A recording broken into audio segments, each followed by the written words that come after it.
So if you didn't know, today is the official date that the UFC and WWE merger has gone through.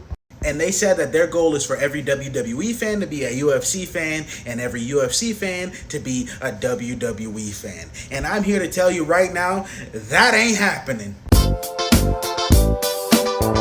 And when I say this in the most respectful way possible. I'm only saying what they think.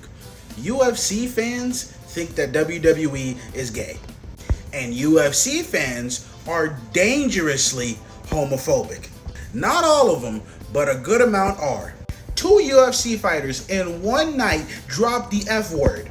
And when that word came out of those fighters' lips, I can tell you right now, people cheered.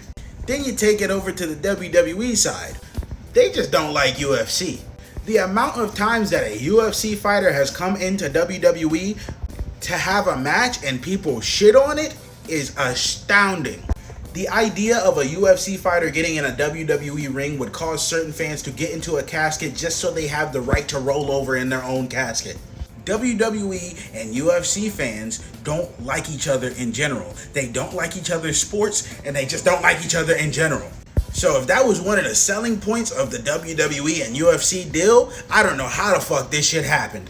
But ultimately, in the long run, I do feel like this deal is actually very smart.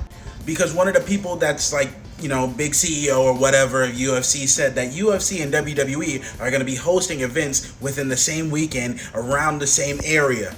That's just super smart in general. If I was Tony Khan, I would be terrified right now. Because he was already talking about how WWE had an event the same weekend or night that AEW did. He was like, I'm not going to sit here and fucking take that shit.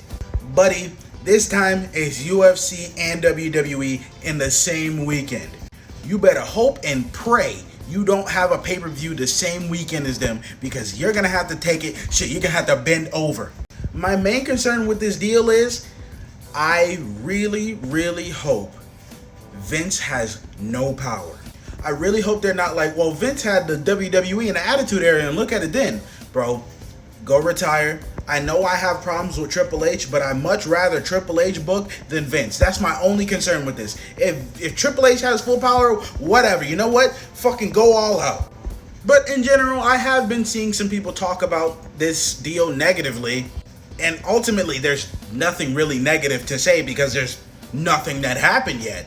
I hate this statement specifically because of Triple H, but right now this is kind of just wait and see. And with my closing points, Vince, stay the fuck away. And that's about all I gotta say. So if you enjoyed this video, subscribe and follow, and have yourselves a damn good one.